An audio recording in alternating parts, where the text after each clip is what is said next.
Ya, nampaknya Jawa Timur ini menjadi epicentrum dalam Pilpres 2024. Baca pres ini nampaknya juga saling berebut suara Jawa Timur. Dan kabarnya survei yang baru dirilis oleh Poltreking Indonesia juga menyatakan Prabowo Subianto saat ini unggul di wilayah Jawa Timur. Untuk membahas mengenai hal ini, kita berbincang dengan dua narasumber. Sudah ada Mas Hanta Yuda, Direktur Eksekutif Poltreking Indonesia. Selamat pagi, Mas Hanta. Pagi, Rati, Bayu.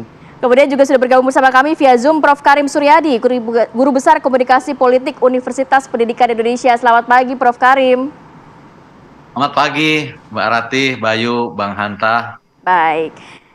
Prof. Karim izin mau ke Mas Hanta dulu melihat hasil survei Poltreking Indonesia. Prabowo masih unggul begitu ya saat ini di Jawa Timur. Padahal kita tahu sebelumnya PDI Perjuangan dengan keunggulannya di Jawa Timur ini menjadi penopang juga untuk suara Ganjar Pranowo. Apa yang menyebabkan sekarang Prabowo kok nampaknya lebih paling tinggi saat ini, Mas? Ya, posisi Jawa Timur ini menjadi seksi. Kenapa? Karena kita tahu ada tiga lumbung, Rati, tiga lumbung suara. Tiga provinsi terbesar yaitu Jawa Barat, Jawa Tengah, dan Jawa Timur. Ya. Jawa Barat itu sudah menjadi basis Pak Prabowo sejak 2 pemilu sebelumnya. Ya. Prabowo selalu mayoritas di sana, Pak Jokowi kalah di sana. Jawa Tengah itu basis Pak Jokowi dan sekarang menjadi basisnya Mas Ganjar. Karena itulah sebabnya provinsi yang ketiga, Jawa Timur, yang kebetulan juga jumlahnya terpadat nomor 2 setelah Jawa Barat, menjadi penentu. Kita sebut sebagai penentu, dan di sana ada dua faktor yang perlu kita dalami. Pertama faktor NU, karena di sana ada 80% yang terasosiasi dengan NU. Yang kedua ada faktor Jokowi, karena Pak Jokowi menang 65% di sana. Dan tingkat kepuasannya juga sekarang ini approval rating Pak Jokowi di Jawa Timur 80% juga. Artinya ada sama-sama segmentasinya 80. Nah, kisaran elektabilitas per hari ini seperti tadi Rati sampaikan, memang Pak Prabowo cenderung unggul tipis, tapi masih di dalam rentang margin of error dengan Ganjar Pranowo, yaitu perolehan Pak Prabowo itu di 40,6%, kemudian Ganjar Pranowo Mas Ganjar 38,2%, yang agak tertinggal ada Mas Anies Baswedan di 13,6%.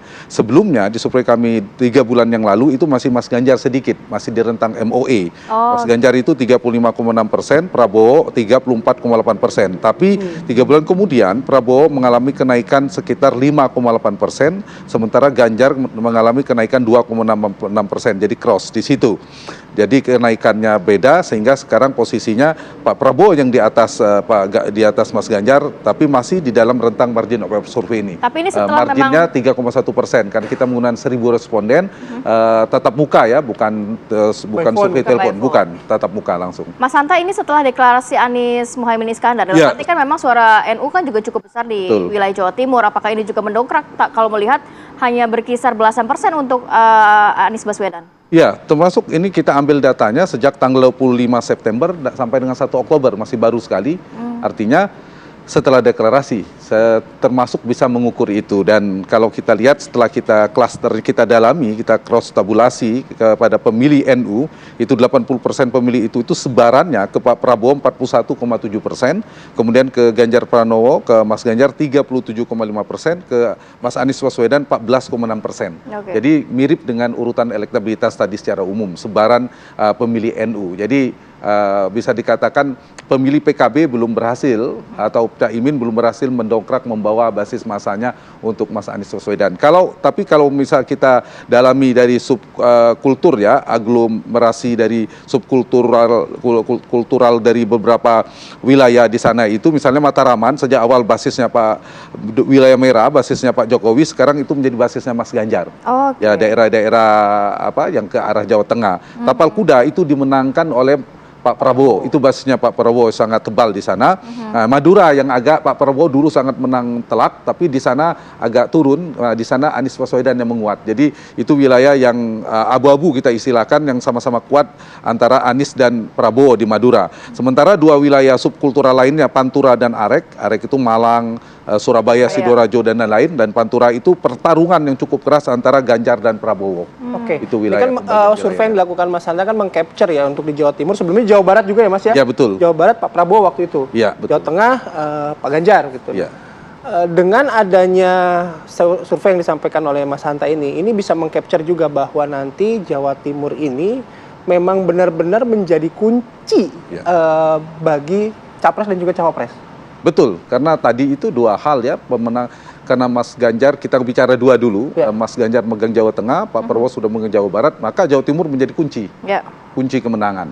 Nah, siapa yang bisa, biasanya yang menang di 2 provinsi, dari 3 provinsi terbesar yang hampir 50%, 47%, 47% itu pemilih di 3 provinsi, maka dia berpotensi menjadi pemenang Pilpres, menjadi presiden. Nah, karena itu misalnya Ganjar menang di Jawa Timur dan Jawa Tengah, mungkin dia akan menang. Pak Prabowo kalau menang menjadi di Jawa Barat dan Jawa Timur, Pak Prabowo yang menang. Dulu Pak Jokowi menang di Jawa Tengah dan di Jawa Timur, kalah di Jawa Barat. Nah, karena itulah disebut kenapa Jawa Timur menjadi penentu. Selain itu, kita tahu kalau bicara Jawa Timur seperti saya katakan tadi, makanya kami melakukan cross tabulasi kedua faktor pendalaman, yaitu NU yang jumlahnya juga 80% di Jawa Timur yang terasosiasi. Yang kedua, tingkat kepuasan kepada Jokowi juga 80%. Nah, yang beda tadi di tingkat kepuasan Pak Jokowi tinggi di Jawa Timur, wajar ya 80%, itu tersebar agak tinggi ke Mas Ganjar 42,5%. Ke Pak Prabowo juga tinggi, tapi di bawahnya sedikit 39,3%, baru ke Anies 11,6%. Kalau NU lebih banyak ke Pak Prabowo sedikit, kalau pemilih yang puas dengan Pak Jokowi lebih banyak ke Mas Ganjar. Mas Hanta, apakah juga ada simulasi yang dilakukan oleh Poltreking Indonesia melihat ini hanya head to head masing-masing baca pres? Apakah bacawa pres yang juga dari Jawa Timur ada simulasinya nggak? Ada, termasuk cawapres. Kita merekam di Jawa Barat juga. Kalau Jawa Barat kan Pak Erick Thohir di nomor 2, kemudian yang paling tinggi itu di Pak Ridwan Kamil sampai 30%, Pak Erick di 15%, kemudian Pak Muhaimin 14%. Nah, yang menarik di Jawa Timur, itu ada 4 nama yang terasosiasi ke semuanya ke NU. Yang pertama Pak Erick Thohir di angka 19,8%, kemudian Pak Mahfud MD 15,2%, Muhaimin Iskandar 14,7%, Bu Kofifa 13,7%. Nah, ada Ridwan Kamil 6,8% dan Mas Gibran 6,1%. Kita bikin juga simulasi tanpa Mas Gibran. Tanpa Mas Gibran nggak jauh beda, pemilih Mas Gibran ini bergesernya ke yang bertambah ada Ridwan Kamil dan Pak Erick ya, yang lain nggak terlalu signifikan, menjadi Pak Erick 21,4%, Mahfud 15,7%,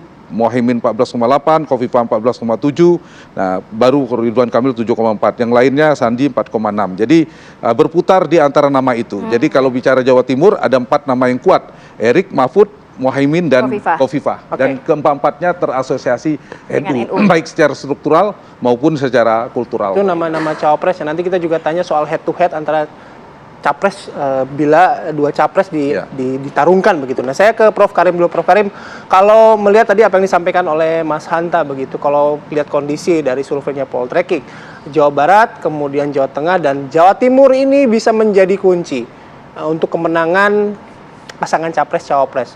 Prof Karim punya analisis tersendiri soal Jawa Timur ini? Ya, hasil survei ini menarik ya. Tetapi kalau dilihat dari 2 asumsi yang mendasarinya, itu tidak menyuguhkan sesuatu yang baru.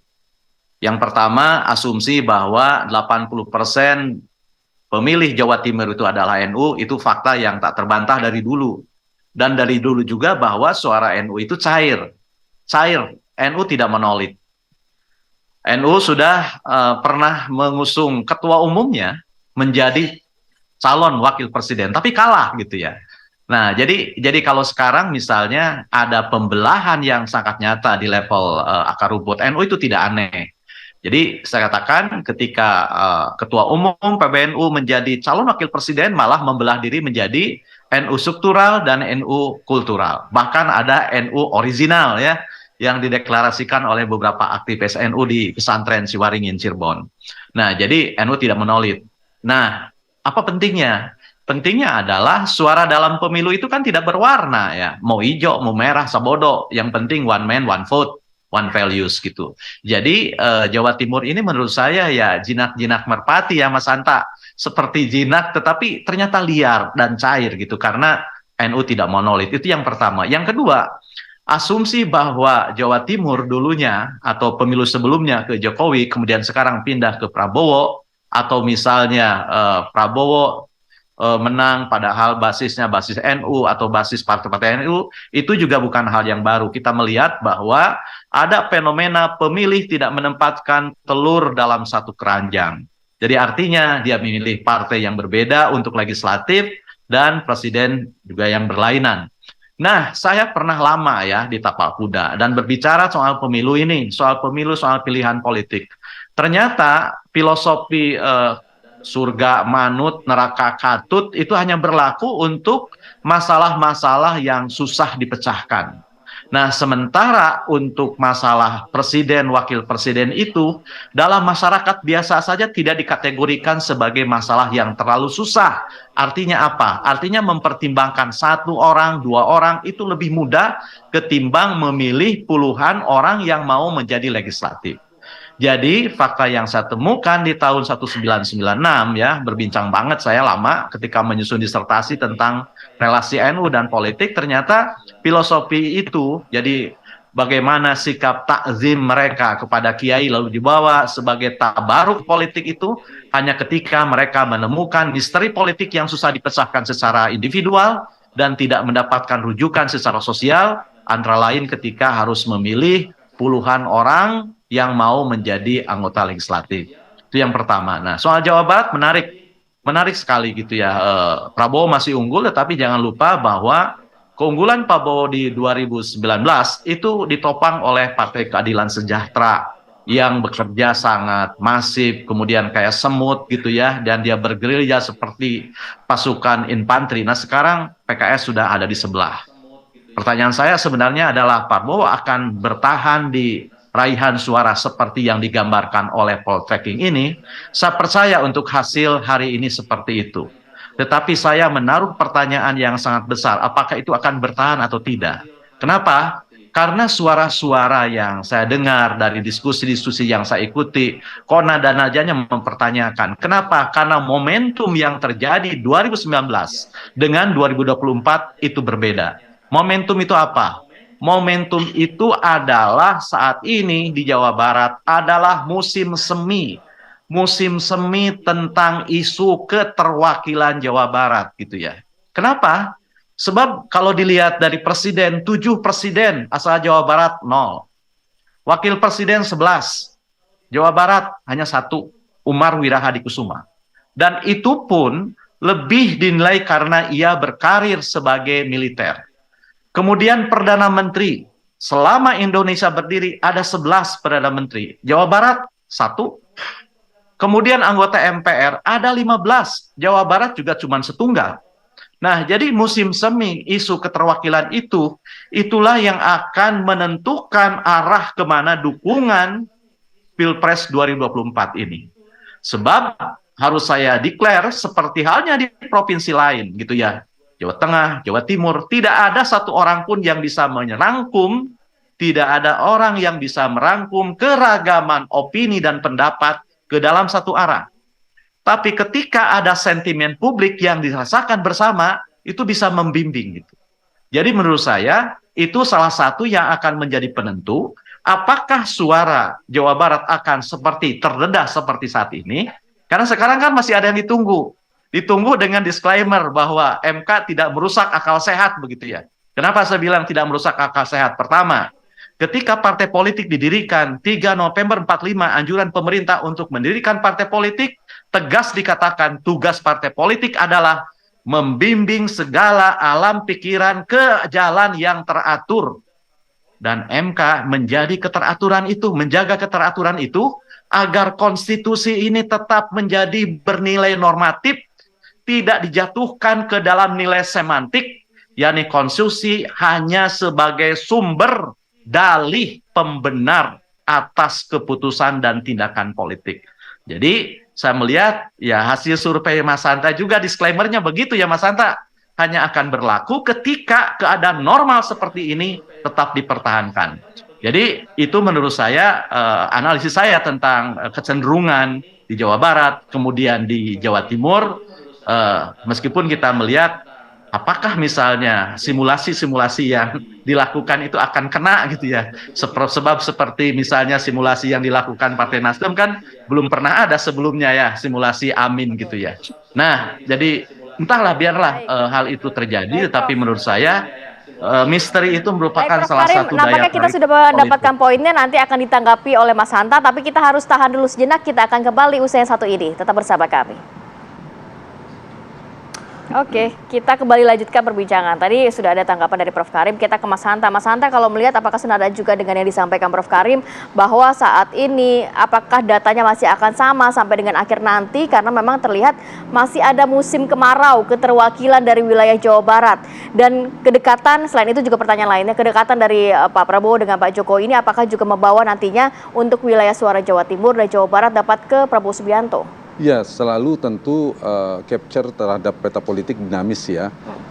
Misalnya ini apakah Gibran akan masuk atau tidak dalam radar kontestasi Pilpres itu berpengaruh. Kami sebenarnya membuat simulasi juga di survei nasional, Gibran dipasangkan dan seterusnya itu. Termasuk di simulasi Cawapres ada Mas Gibran. Ya. Misalnya Gibran betul-betul menjadi wakilnya Pak Prabowo, itu pasti merubah strategi dari pihak PD Perjuangan dan seterusnya.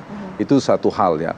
Yang kedua dari pertanyaan tadi saya kira PD Perjuangan dan semua partai juga sudah berkalkulasi ya menyiapkan berbagai macam strategi pendekatan dan seterusnya. Nah, soal yang tadi terakhir soal Pak Jokowi. Ya, Pak Jokowi itu paling efektif bagi Pak Prabowo maupun Mas Ganjar itu di wilayah yang basisnya Pak Jokowi tinggi perolehannya dan approval ratingnya, tingkat kepuasan kepada Pak Jokowi tinggi. Seperti misalnya Jawa Tengah. Jawa Tengah paling efektif. Itu bertarung saja di Jawa Tengah, kapitalisasi sekuat-kuatnya Pak Jokowi. Yang kedua Jawa Timur, karena Pak Jokowi secara Jawa Tengah kemenangannya kan 65%, lumayan. Tapi kalau menggunakan Pak Jokowi di Jawa Barat keliru, apalagi di Sumatera Barat. Nah, jadi saya kira Pak Prabowo misalnya konteks ini menggunakan strategi kedekatan bersama dengan Pak Jokowi di Jawa Timur itu relatif tepat, apalagi Jawa Tengah. Tapi Jawa Barat itu justru figur Pak Prabowo lebih menjadi sentral, lebih menjadi epicentrum magnet elektoralnya ketimbang Pak Jokowi. Kebalikannya kalau di Jawa Tengah dan di Jawa Timur, itu strategi yang harus digunakan. Ditambah tadi saya lanjutkan disampaikan oleh Prof. Karim, misalnya kita bicara Jawa Timur, kelanjutannya dua aspek, dua faktor yang sangat penting menentukan dan angkanya sama-sama di survei kami 80%. Yang terrepresentasi satu NU, yang kedua Jokowi. Ya. Nah, karena itu kalau mendekati Jawa Timur, dua hal ini tidak bisa dilepas. Jawa Timur itu NU, jadi yang terrepresentasi dengan NU, didukung oleh NU struktural maupun kultural terutama, itu sangat dipentingkan. Yang kedua adalah dukungan Pak Jokowi di sana. Ini variabel penting di luar Jawa Barat. Nah, tapi NU juga sebenarnya tidak sepenuhnya pemilihnya mengikuti. Ada yang pemilih otonom. Kita belajar di 2004 yang lalu. Semua cawapresnya Pak Ibu Mega, Ketua Umum PBNU pada saat itu Pak Hasyim Muzadi. Kemudian adiknya Gus Dur, Pak Soloudin Wahid juga menjadi cawapresnya Pak Wiranto. Pak Hamzahas dari NU Ketua Umum P3. Tapi kan dikalahkan justru oleh Pak SBY dan Pak JK. Ya. Nah, artinya Pak JK punya kedekatan. Artinya tidak otomatis juga. Nah, yang kita baca ini yang terrepresentasikan dengan NU gitu. Nah, Jawa Barat membacanya beda, dia bukan NU. Betul, ada pengaruh figur-figur seperti Pak Ridwan Kamil. Apakah Ridwan Kamil menjadi cawapres? Atau Ridwan Kamil menjadi tim pemenangan salah satu kalau tidak menjadi cawapres, misalnya beliau di Golkar, ya kalau Golkar berarti ke Pak Prabowo, itu juga punya pengaruh. Ya. Ditambah mesin partai, saya setuju. Lihat Pilkada 2018 yang lalu di Jawa Barat, mesin PKS terutama itu bekerja efektif. Sudrajat yang pada saat itu cagupnya hampir mepet dengan Ridwan Kamil. Nah, ini juga perlu diantisipasi oleh Pak Prabowo. Saya setuju itu. Jadi ketika dulu PKS bersama Pak Prabowo, maka terkonsolidasilah figur Prabowo yang punya magnet kuat di Jawa Barat berduet dengan PKS yang memiliki mesin politik yang bekerja efektif di Jawa Barat, itu makin bagus. Nah, tapi sekarang kan saat ini berpisah. Nah, ya. Karena itu ada pertarungan di sini. Berarti PKS Anies punya potensi bersama PKS, Pak Prabowo perlu antisipasi karena PKS tidak bersama lagi dengan Pak Prabowo Jawa Barat ya. Oke, baik. Saya ke Prof. Karim. Prof. Karim, kalau Jawa Barat tadi Mas Hanta juga sudah menyampaikan, tapi saya tertarik dengan apa yang disampaikan Prof. Karim tadi, bahwa saat ini adalah saatnya musim semi begitu ya, karena keterwakilan tokoh-tokoh dari Jawa Barat. Nah, apa momen yang menurut Prof. Karim sehingga saat yang mendukung bahwa saat ini adalah musim semi tadi, karena masyarakat Jawa Barat masih membutuhkan ada keterwakilan dari Jawa Barat di kontestasi Pilpres terutama dalam hal ini? Ya, memang agak sulit ya kalau kita bicara keterwakilan Jawa Barat. Sulitnya kenapa? Karena hampir tidak ada orang Jawa Barat yang menjadi ketua umum partai. Padahal jatah untuk menjadi capres-cawapres itu kan seperti sudah di-coupling untuk ketua umum partai, itu yang pertama. Ada orang tokoh yang disebut-sebut dalam survei, merajai survei, tadi Bang Hanta bilang Ridwan Kamil, tetapi kan posisinya sebagai kader Partai Golkar. Ketika seseorang masuk dan menjadi kader Partai Golkar, ia akan menjadi bautnya birokrasi partai. Nah, dan Ridwan Kamil berkali-kali mengatakan, saya tahu diri dan akan tunduk dan memiliki patsun politik kepada Partai Golkar. Kecuali ada skenario lain gitu ya. Politik selalu punya skenario yang berbeda, misalnya skenario yang terjadi pada pemilihan Yusuf Kala ketika Golkar mengusung Wiranto. Apakah itu akan terjadi atau tidak, ya kita tidak tahu. Kemudian yang ketiga menurut saya, kalau misalnya tidak terwakili dalam figur, tentu kedekatan kultur sebenarnya ya. Karena ada hal menarik lain, misalnya tidak ada satupun partai politik di Jawa Barat yang bertahan dari pemilu ke pemilu gitu. Jadi selalu berubah gitu ya. Meskipun figur Prabowo itu selalu menang, tetapi partai politik selalu berganti dari pemilu ke pemilu. Dan kita melihat polanya itu hampir sama. 4 besar pemenang pemilu di Jawa Barat adalah 4 besar pemilu secara nasional. Jadi artinya orang Jawa Barat sangat terbuka ya, sangat terbuka pilihan politiknya, tidak terfokus pada satu partai sehingga warna politik di Jawa Barat itu tidak seperti Jawa Timur, hanya 3 warna saja, kuning, hijau, merah. Kan Jawa Barat borontok pun ada, abu-abu pun ada gitu ya.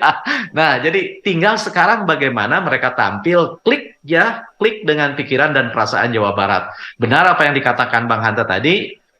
PKS itu selalu memberikan kejutan di Jawa Barat meskipun tidak sampai pada memenangkan pasangan yang diusungnya, tetapi kontribusinya sangat signifikan, kejutannya luar biasa gitu ya. Nah, apa yang harus dilakukan menurut saya ini lagi-lagi gitu ya, lagi-lagi kan karena kita ini sedang menunggu istilahnya black swan gitu ya, angsa hitam, sebuah temuan yang akan memorak-porandakan pola-pola yang sudah ada, yang sudah diprediksi seperti Bang Hatta bilang tadi.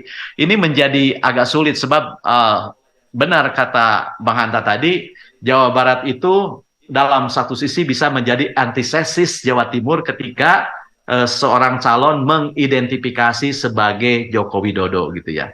Itu saja sih kata kuncinya. Kenapa? Karena itu kan sampai hari ini selain faktor misalnya identifikasi kepada Jokowi, Pak Prabowo ini itu juga dinilai sudah buka sebelum imsak gitu ya. Sementara pemilihnya masih saum, masih puasa, Pak Prabowo sudah buka. Apapun dalihnya gitu ya. Demi kesatuan, demi yang lain. Jadi menurut saya ini masih akan banyak faktor, banyak variabel yang akan mendinamisir arah dukungan di pemilu 2004 di Jawa Barat, demikian juga di Jawa Timur. Nah, menariknya jika berebut capres dan cawapres di Jawa Timur gitu kan, dan ada kontradiksi atau antitesis antara pendekatan Jawa Timur dan Jawa Barat, ini bisa jadi kan melimpah ke calon lain. Jadi menurut saya dinamikanya akan seperti itu, tetapi yang pasti begini, kita tidak pernah melihat satu pola pendekatan berlaku untuk semua pemilih.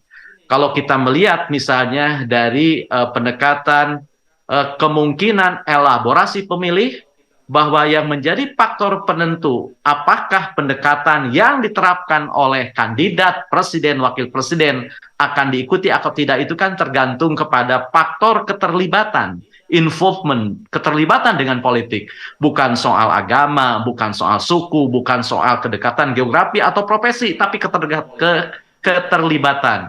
Kita melihat mereka yang sangat terlibat dengan politik dan mau tahu dengan politik, biasanya mereka akan dengan sangat kritis membaca apapun yang terdedah di depan matanya. Apakah informasi, apakah sosok atau figur. Dan amat sulit bagi dia untuk mengidentifikasi dengan orang, bahkan dengan mereka yang persetujuannya tinggi. Tapi bagi mereka yang menjadi bahan pertimbangan bagi para pemilih mereka ya, Prof. akan Oke, terima kasih Prof. Karim, Mas Hanta juga terima kasih banyak Prof. Karim. Kita akan membuktikan nanti bagaimana suara Jawa Timur, Jawa Tengah dan juga Jawa Barat dan beberapa provinsi lainnya, tapi nanti setelah siapa yang daftar dulu nih. Nah, pertanyaan siapa yang daftar dulu, kemudian apakah memang cawapres yang digandeng ini memang sosok atau tokoh dari wilayah Jawa Timur ataupun NU gitu ya. Kita tunggu ya nanti ya sampai tanggal 25. Dan apakah MK tetap ajak pada marwahnya gitu ya. Oke, kami jeda, nanti kami kembali dengan informasi terbaru dari KPK pasca penetapan